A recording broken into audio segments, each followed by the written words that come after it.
Assalamualaikum warahmatullahi wabarakatuh. Hari ini kita lanjutkan lagi pembelajaran kita, yaitu buka buku kalian halaman 8. Kita bahas tentang sifat koligatif larutan. Sifat koligatif larutan adalah sifat larutan yang tidak bergantung pada jumlah jenis zat terlarut, melainkan pada jumlah partikel zat terlarut dalam larutan, bukan jumlah jenis zatnya, tetapi bergantung kepada jumlah partikel zat terlarutnya. Itu disebut sebagai sifat koligatif larutan. Nah, kemudian sifat koligatif larutan ini terbagi menjadi dua macam. Yang pertama, sifat koligatif larutan non-elektrolit, dan yang kedua, sifat koligatif larutan elektrolit. Nah, sifat koligatif larutan ini terbagi lagi menjadi 4. Yang pertama, adanya penurunan tekanan uap, kemudian kenaikan titik didih, penurunan titik beku, dan tekanan osmotik. Nah, pada kedua sifat koligatif larutan ini, keempat macam dari sifat koligatif larutan itu sama. Tetapi nanti di sifat koligatif larutan elektrolit itu ada membedakan dari rumus masing-masing rumusnya. Oke, kita yang pertama bahas dulu tentang sifat koligatif larutan non-elektrolit. Nah, yang pertama kita bahas tentang penurunan tekanan uap yang dilambangkan dengan delta P. Tekanan yang disebabkan oleh uap jenuh dinamakan tekanan uap jenuh. Nah, kemudian besarnya tekanan uap jenuh dipengaruhi oleh jumlah zat dan suhu. Kemudian makin besar tekanan uap suatu cairan, maka makin mudah pula molekul-molekul cairan itu berubah menjadi uap.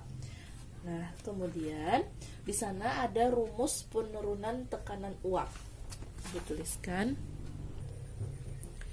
Rumus dari penurunan tekanan uap itu ialah delta P sama dengan P derajat dikurang dengan P, di mana delta P itu ialah penurunan tekanan uap sama dengan tekanan uap pelarut murni dikurang dengan tekanan uap jenuh larutan. Nah, ini si tekanan uap pelarut murni, yang ini adalah tekanan uap jenuh suatu larutan. Kemudian di sana ada lagi, menurut Raoult, besarnya tekanan uap pelarut sama dengan hasil kali tekanan uap pelarut murni dengan fraksi mol zat terlarut dalam larutan.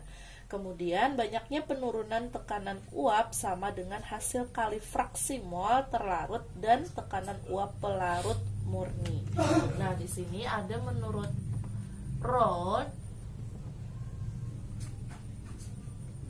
ada dua rumus, di mana jika yang dicarinya ialah si tekanan uap jenuh P sama dengan, maka di sana sama dengan hasil kali tekanan uap pelarut murni, hasil kali tekanan pelarut murni dikali dengan si fraksi mol zat pelarut, dikali dengan fraksi mol zat pelarut. Nah, ini untuk mencari tekanan uap jenuh larutan. Oke, ini yang pertama.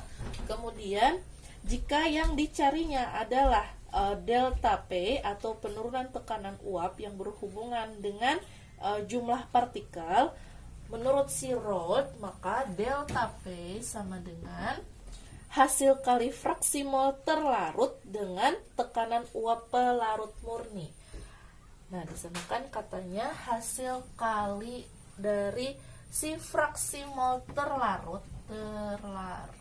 dikali dengan tekanan uap pelarut murni P derajat. Nah, ini untuk mencari delta P jika yang diketahui di dalam soalnya adalah X terlarut dikali dengan si P derajat atau tekanan uap pelarut murni. Nah, oke, kita masuk ke contoh soal. Suatu zat non-volatil sulfanilamid atau C6H8O2N2S terlarut dalam aseton C3H6O2. Berapa mmHg tekanan uap larutan yang mengandung 1 gram sulfanilamid? Nah, berarti yang diketahuinya adalah massa dari C6H8O2N2S. Massa dari C6H8O2N2S sebesar 1 gram. yang terlarut dalam 10 gram aseton. Nah, kemudian yang diketahui kedua adalah si massa aseton C3H6O2 sebesar 10 gram pada 39,5 derajat Celcius. Berarti T-nya diketahui sebesar 39,5 derajat Celcius. Jika tekanan uap murni aseton, nah berarti tekanan uap murni tadi kan artinya P derajat, aseton C3H6O2 sebesar 4 kali 10 pangkat min 2 mmHg. Kemudian yang ditanyakannya tadi ialah berapa tekanan uap larutannya. Berarti yang ditanyakan adalah si P. Oke, penyelesaian. Nah, di sana yang diketahuinya tadi adalah masing-masing massa. Kemudian dari rumus yang ditanyakannya tadi yaitu P atau tekanan uap larutan, di mana rumus sebenarnya ialah P sama dengan X pelarut dikali dengan P derajat atau tekanan uap pelarut murni, di mana dari soal tadi belum diketahui si X pelarutnya, yang diketahui hanya si P derajatnya. Maka kita cari si fraksi mol pelarutnya terlebih dahulu. Nah, langkah pertama untuk mencari si X pelarut ini ialah masing-masing mol dari larutan tadi kita hitung. Berarti yang pertama mol si C6H8O2N2S nya terlebih dahulu dengan rumus, ingat rumusnya ya, rumus mol M dibagi dengan MR. Nah, oke. Kemudian M nya tadi sebesar 1 gram. MR nya karena belum diketahui MR nya, maka kita cari terlebih dahulu MR dari C6H8O2N2S.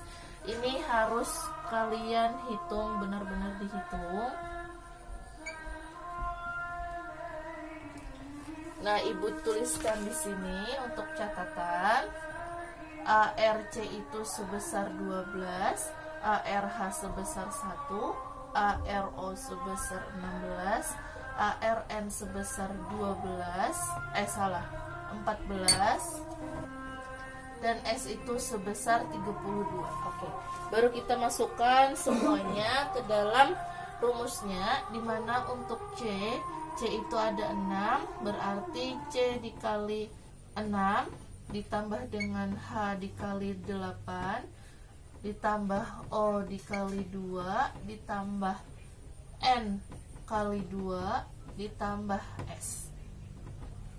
C nya 12 dikali 6 ditambah 1 kali 8 ditambah 16 kali 2 ditambah 14 kali 2 ditambah 32. Dapatlah hasilnya sebesar 172 gram per mol. Oke. Kemudian kita masukkan MR-nya di sini, berarti 1 gram dibagi dengan 172 gram per mol. Nah, gramnya habis, 1 dibagi 172 hasilnya yaitu 5,81 kali 10 pangkat min 3. Oke, sampai sini paham? Langkah pertama mencari si mol C6H8O2N2S untuk mencari si fraksi mol pelarut. Ingat ya rumus fraksi mol pelarut yang kemarin kita bahas, yaitu kalau untuk pelarut dan terlarut itu sama saja, cuman jangan sampai terbalik. Jika yang si pelarut, dari soal ini yang menjadi pelarutnya ialah si aseton, larutan aseton, sehingga nanti punya si aseton itulah yang kita hitung untuk si X pelarutnya. Oke, kita lanjutkan dulu. Yang kedua kita cari si mol C3H6O2 yaitu aseton. Nah, rumusnya adalah massa dibagi MR. Massanya adalah 10 dibagi dengan MR. MR dari aseton hitung lagi, C3H6O2 berarti C dikali 3 plus H dikali 6 plus lagi O dikali 2. Kemudian 12 dikali 3 ditambah 1 dikali 6 ditambah 16 dikali 2. Oke, hasilnya ialah 58 gram per mol. Baru kita masukkan sini 10 gram dibagi dengan 58 gram per mol, gramnya habis, maka dapatlah hasilnya 0,172 mol. Nah, ini untuk si mol aseton. Nah, kemudian langkah ketiga baru kita hitung si fraksi mol pelarutnya, yaitu si aseton atau C3H6O2. Berarti di sini mol aseton C3H6O2 dibagi dengan mol C3H6O2 ditambah dengan C6H8O2N2S. Oke, baru kita masukkan angkanya. Tadi nilai mol dari asetonnya sebesar 0,172 dibagi dengan mol si aseton 172 ditambah dengan mol sulfanilamid yaitu sebesar 5,8. 1 dikali 10 pangkat min 3. Dapatlah hasilnya 0,967. Ini ditambahkan terlebih dahulu, dapat hasilnya, baru yang di atas ini dibagi dengan di bawah, dapatlah hasilnya 0,967.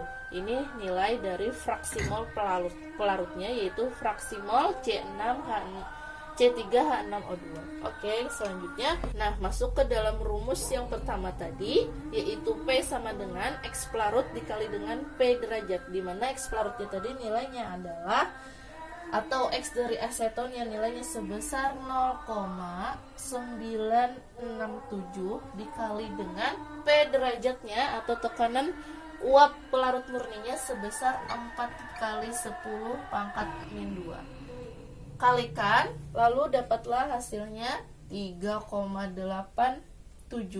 kali 10 pangkat min 2 mmHg.